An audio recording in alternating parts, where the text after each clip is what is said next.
इतनी अच्छी वो लग रही थी कि अम्मी को मैंने देखा, मुझे लगा कि अम्मी हॉस्पिटल से नहीं मतलब कि आई हुई हैं, ऐसा लग रहा था। हाँ, अम्मी की तबीयत बिल्कुल ठीक है। मैं उनको देख के थोड़ी देर हैरान हो गई कि अम्मी इतनी अच्छी लग रही है, लग ही नहीं रहा कि हॉस्पिटल से आई हैं। अब हम आए 2-4 दिन रहेंगे, अम्मी तो एकदम ठीक हो गई हैं और 2-4 दिन बाद मैं फिर घर चली जाऊँगी।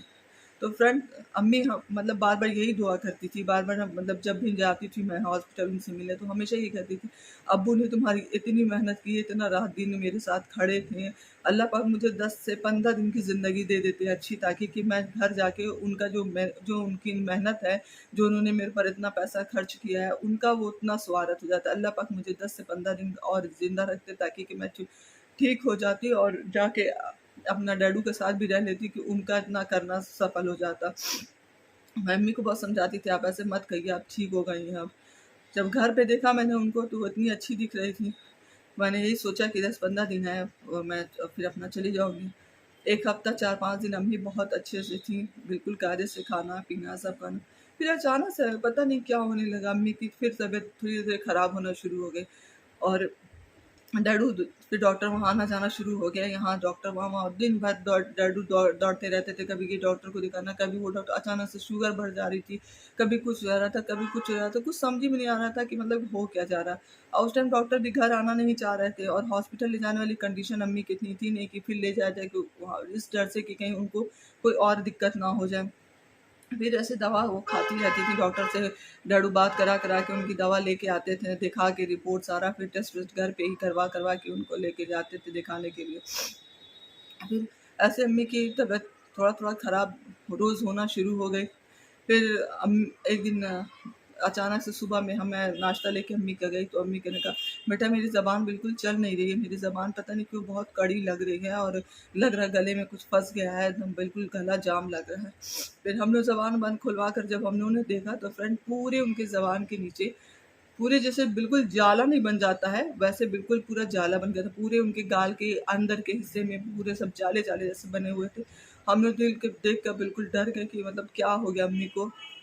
फिर अम्मी को खाना-वाना हज़म नहीं हो पा रहा था, फिर हम लोग लिक्विड-लिक्विड थोड़ा-थोड़ा सा खिलाते थे। फिर डैडू ने डॉक्टर को पूरी फ़ोटो-वोटो खींच कर लेके जाते थे, दिखाएँ कि हाँ, ऐसे-ऐसे है, ऐसे-ऐसे। तो फिर मलहम-वलहम डॉक्टर ने दिया, ऑइंटमेंट लगाने को कि ये सब मलहम लगाइए, इससे ठीक हो जाएगा। फिर मैंने एक दिन अम्मी को लगाने के लिए कहा कि लाइए हम लगा रहे हैं आपको। लगाया मतलब फ्रेंड आप बिलीव नहीं कर सकते हो, वो जाला पूरे मेरे हाथ में, मेरी पूरी उँगली में लग गया। पूरे वो सफ़ेद जैसे लग रहा था वो पेस्ट की तरह से पूरा हाथ में निकल रहा है वो जाले की तरह से। फिर अम्मी देखी, अम्मी कही कि नहीं अब ऐसा है कि अब हम लगा लेंगे, तुम मत परेशान हो। उस दिन से फ्रेंड अम्मी के गले में जो दिक्कत होना शुरू हुई, फिर गले में दिक्कत होते, होते, होते, होते उनकी बॉडी बिल्कुल कमज़ोर होना शुरू हो गई क्योंकि वो ऑक्सीजन पे थी और फिर खाना-पीना भी नहीं खा पा रही थी तो कमज़ोरी। और डॉक्टर ने कहा था अच्छे से अच्छा आप खिलाइएगा ताकि कि उनकी सेहत अच्छी हो। सब कोशिश की जा रही थी लेकिन 1 हफ्ता 10 दिन होते-होते अम्मी की तबीयत बहुत ज़्यादा ख़राब हो गई। फिर डैडू ने कहा कि चलो इनको लखनऊ हम ले चलते हैं, गोरखपुर में कोई डॉक्टर नहीं देख रहा तो लखनऊ ले चलते हैं। तो लखनऊ हॉस्पिटल में बात हुई तो डॉक्टर ने कहा कि आप लेवा कर वहाँ भी अम्मी गईं, वहाँ पर 2-3 दिन अम्मी ठीक थी। जिस दिन अम्मी की तबीयत ख़राब हुई उस दिन सुबह में अम्मी ने कुछ ख्वाब देखा तो अम्मी ने मतलब मेरी मदर इन लॉ से कहा कि आज हमने बहुत ख़राब ख्वाब देखा है और पता नहीं क्यों घबराहट हो रही है। 4 बजे तक अम्मी मेरी बिल्कुल ठीक थी, चाय दूध उन्होंने अपने हाथ से पिया, मुंह साफ करके अम्मी लेटी।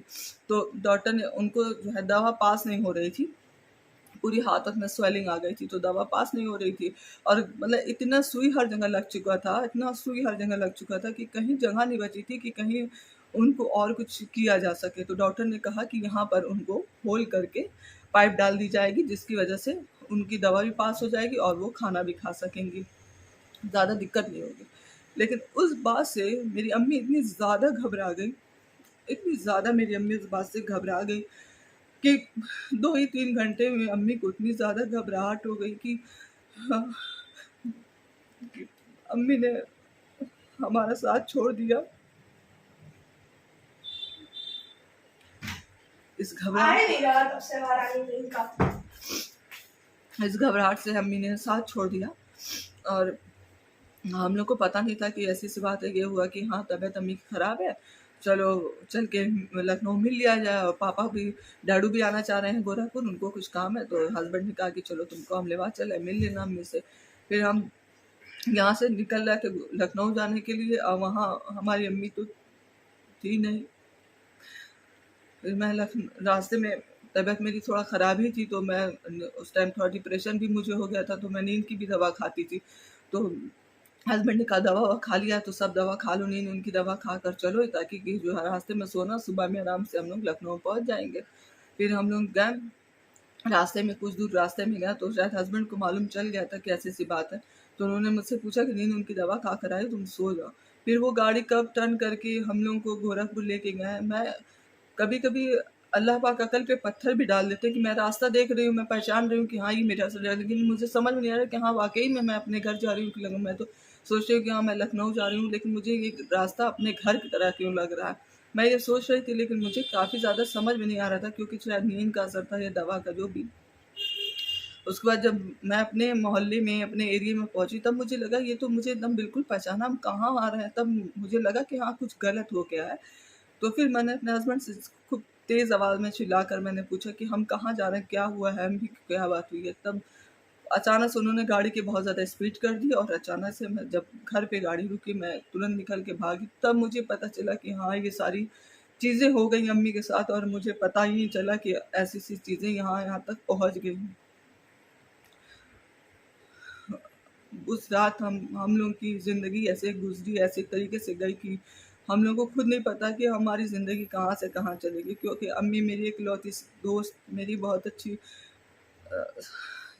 साथ की। अम्मी हमेशा हर बात हमसे शेयर करती थी, और उस दिन ऐसा हुआ कि अम्मी से मेरी कोई बात नहीं हुई। तो इस बात का भी बहुत ज़्यादा अफसोस है कि उस दिन अम्मी से मेरी कोई बात भी नहीं हुई, और ना एहसास हुआ कि हाँ ये सारी चीज़ें हैं, और अम्मी हमारी छोड़ के हमें चली गई।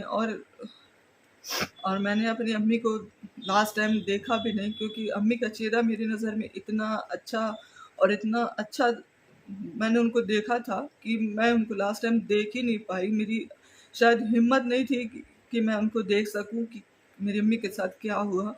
मैंने उनको बिल्कुल भी नहीं देखा, क्योंकि शायद मैं देखती तो शायद आज मैं भी ना होती, क्योंकि अम्मी से जो मेरा जुड़ाव था वो बहुत ही स्पेशल था, बहुत ही अलग टाइप का था। तो इसलिए बताना बहुत मुश्किल है कि वो वक़्त और आज का वक़्त मेरी ज़िंदगी में मेरे लिए कितना बदल गया। अम्मी का साथ छूट गया, 1.5-2 साल करीब हो रहे हैं। मैं एक बिल्कुल अकेले, मुझे लगता है कि क्योंकि अम्मी से मेरा जो भी नाता रिश्ता था इतना गहरा था, और आज बहुत अकेला फ़ील होता है उनके ना होने से, उनका साथ ना होने से। तो ये मैं आपको इसलिए बता रही हूँ कि